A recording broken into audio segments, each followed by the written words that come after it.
Okay, so I will not tell you the title of my poem. I think we'll be able to move together from the theme. I wrote a letter to the umbrellaed congressmen, those who move in canopies, strut monumentally in doorways. Dear politicians, your violence won't bar our silence. Take your monies back. All they have done is turn our able-bodied youths into political cadres who stand for nothing but violence, who turn against their own brothers and sisters using pangas with no remorse to kill and to destroy. We can't be too many votes away from seeing you implode, watching you become the nothing you built speeches on. I can't help but travel in thoughts, see the meats of omission beneath the glow, with the underbelly of the equator full of starving babies. I visit every restaurant every night, every day, and I watch men full of money that is speaking from their stomachs, from the green they drink, the exact same reason they don't give to bodies dying for their leftovers. I look at you and I ask you, where are your gentrificates? Where are your cadres? Where are the men who give books to public schools meant for empowerment but they sell them? You tell us to reach for the sky, but university and colleges cost more than the sky you tell us to reach for. You say you empower youths, but the only jobs in the country you provide for us are law. If I'm not a nurse, I do not have a job, so I cannot go for agriculture because you have not empowered me in that area, dear politicians. Tell me, what do I stand for?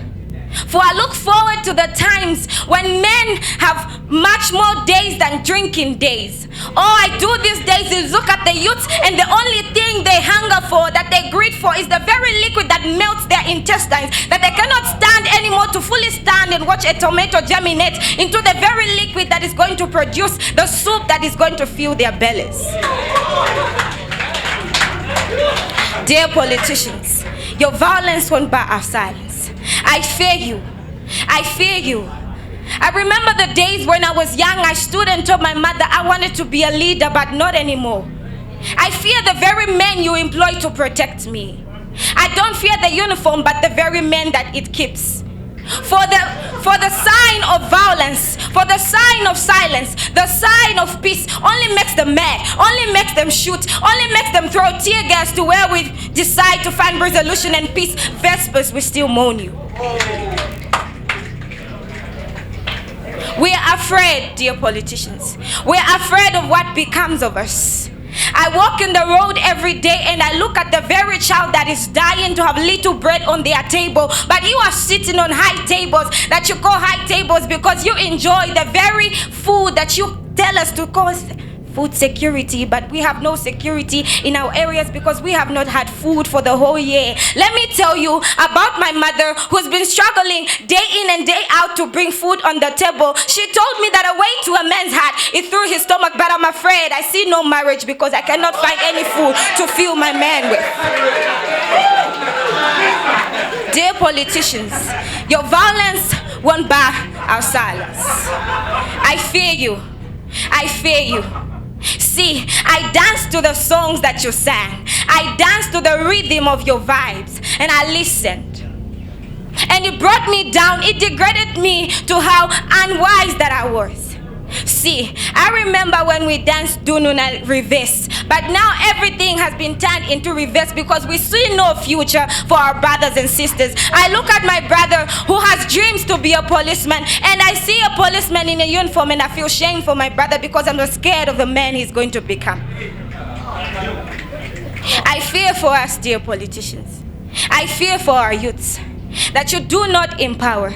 I fear that the very things that we pride in you do not support. I fear that many of us gather here to invest our lives in things more productive, but you would rather talk about drugs, but they do not benefit our growth. Dear politicians, I fear for our future. I fear for us. We stand and we talk about food security, but our country has been dying. The very root that birthed the inherit of our youth is a laziness that they cannot stand to invest in agriculture because there is no money. You have not taught us about things that produce money. You have taught us about things, degrees and things that do not provide for our future. So we spend years and years in schools that fill us with lies that we cannot even use to survive for the next 4 years. Dear politicians, I fear for us. Empower us. That even as we speak of food security, even as we stand to say we live in a country that is proud, that we live in a country, in a motherland that is our history, that is our birthright, that is our pride, that we look back to the days when our mothers and fathers were hunters and gatherers, that nature gave back the very production they gave to it. I fear for us. And I pray, dear politicians, that it is not about violence anymore. Look at the future that you have invested in the youths of today. You say that you walk the talk, but you have not spoken the talk that you spoke of. If not for us, then do it for our brothers and sisters, the ones that are still growing, the ones that look at the soldiers and the policemen and still believe that they're their heroes. If not for us, then do it for our young brothers and sisters who still want to be doctors, not for the money, but because it is their dream.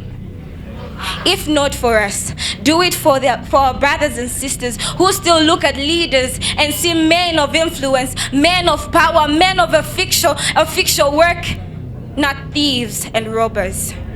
Do it for our brothers and sisters who still believe that you can still walk the talk.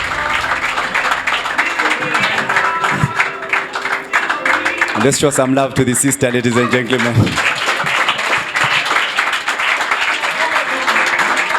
Yeah.